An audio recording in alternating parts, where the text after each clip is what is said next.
आवाज़ी समातुन ताईं radio voice of Sindh London. वफाक के साथ हलचल के उन्वान से शहाब ओस्तोड लिखते हैं, पाकिस्तान एक वफाक बनने के लिए पैदा हुआ।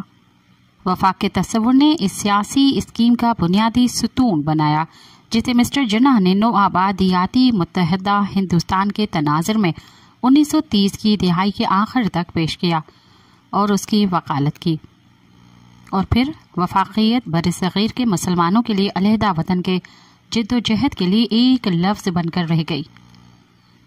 दरहकीकत 1940 की करारदाद पाकिस्तान जैसा कि 1940 में तरमीम की गई थी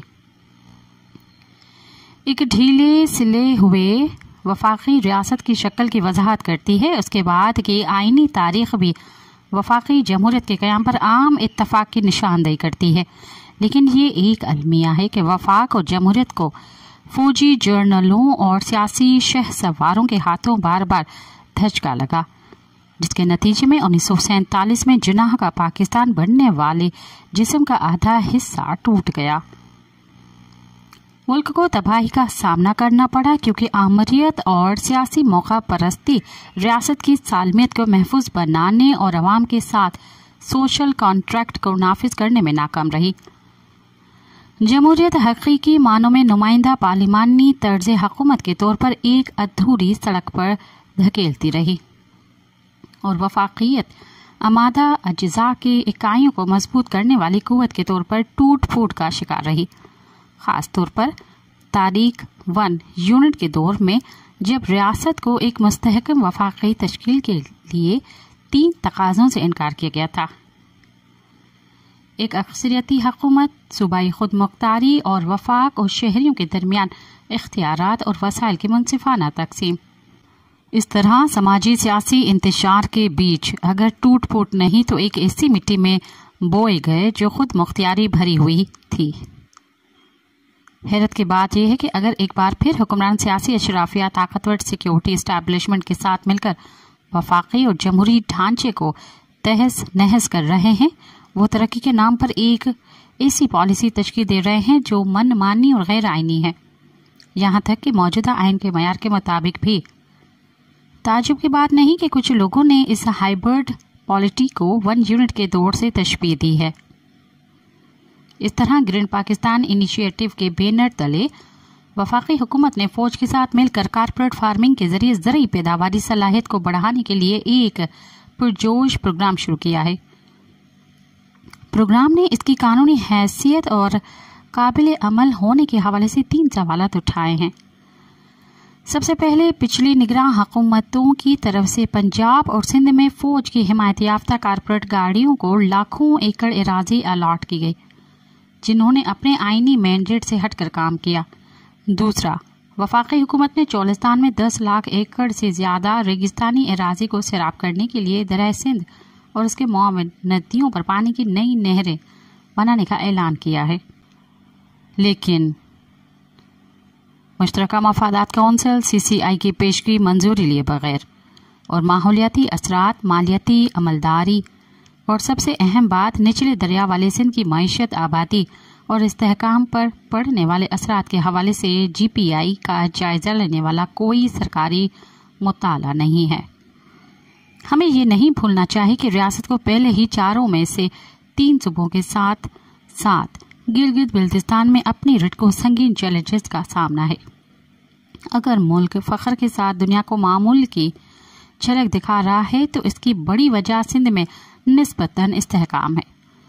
मौजूदाना तौर पर अवाम नाक़िस गवर्नेंस, बिगड़ते हुए अमन अमान और दीगर समाजी इक्तिसादी खराबियों के बावजूद मकामी कौम परस्त तहरीकों की एक तवील तारीख के बावजूद रियासती इदारों के खिलाफ नहीं उठे, लेकिन मुतनाज़ा मंसूबा जिसमें 2 अहम असासों यानी पानी और ज़मीन का मनमानी हसूल शामिल है, सूबे को कौम परस्ती के बॉयलर प्लेट में तब्दील कर सकता है।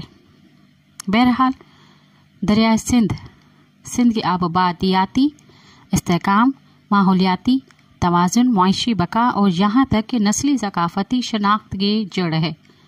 कोई ताजुब नहीं कि सूबा अब मुश्तल है।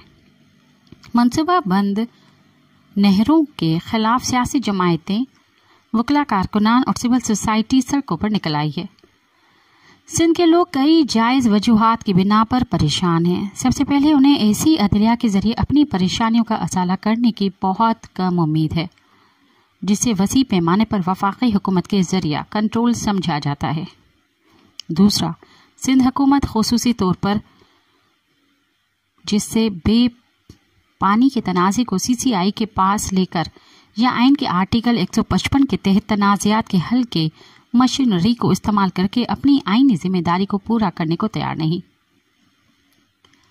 तीसरा, वफाकी और पंजाब हुकूमतें सिंध के आईनी बार या एतराज़ात को नज़रअंदाज करते हुए नई नहरों की तामीर के लिए मुसलसल कोशिशें कर रही है जिसके पानी के हकूक 1991 के वाटर इकॉर्ड और बैनुल अक़वामी कन्वेंशंस दोनों के तहत महफूज हैं।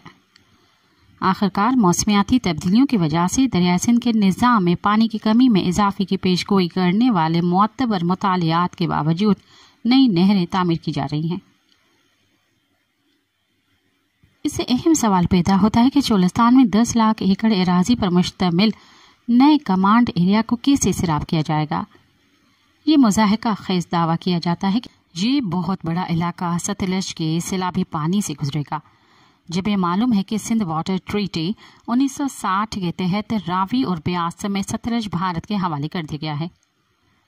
मज़ीद यह है कि माहिरीन इस बात पर मुत्तफिक हैं कि हर साल सैलाब नहीं आएगा और न ही भारत सालाना अपना इजाफी पानी छोड़ेगा, जिससे दूसरे सवालत पैदा होते हैं। अगर सतलज खुश्क हो जाए तो नए कमांड एरिया को कैसे सैराब किया जाएगा? क्या फिर पानी दरिया सिंध से हासिल किया जाएगा? क्या दरिया सिंध में चोलिस्तान के लिए काफ़ी पानी मौजूद है? अगर नहीं तो क्या सिंध के अवाम इस मनहूस मंसूबे की बाहरी कीमत अदा नहीं करेंगे?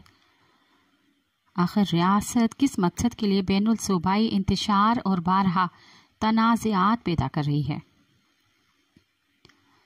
मजीद एक फौजी हिमायत याफ्ता कंपनी ने सिंध में 50,000 एकड़ से ज़ायद ज़मीन निगरां हुकूमत से हासिल की है। बज़ाहिर कानूनी मंजूरी के बगैर इस ज़मीन को सैराब करने के लिए इजाफी पानी की भी ज़रूरत पड़ेगी। जब सूबा पहले ही पानी की किल्लत का शिकार है, उसका डेल्टा और समंदरी हयात ख़तरे में है। समंदर ज़मीन के बड़ी हिस्सों को अपनी लपेट में ले रहा है, यहाँ तक कि कराची, ठट्ठा, बदीन, साहिली पट्टी का मुस्तकबिल भी ख़तरे में है। इस संगीन सूरत हाल में क्या सूबा संगीन चैलेंजों का मुकाबला कर सकता है? पाकिस्तान को अपने इस्तेहकाम और तरक्की के लिए एक मुस्तहकम और खुशहाल सिंध की ज़रूरत है। नई नहरें और ज़मीन पर मनमानी कब्जा मौजूदा पुरअमन लेकिन मुमकिना तौर पर मुनक़सिम सूबे को गैर मुस्तहकम कर सकता है। आइए वफाक के साथ झगड़ा बंद करें और बैनुल सूबाई और कौमी हम आहंगी को मजबूत करने के लिए वसाइल खुसूसन ज़मीन और पानी की मुनसिफाना तकसीम को यकीनी बनाएं। अवाजी समातुन ताईं radio voice of Sindh London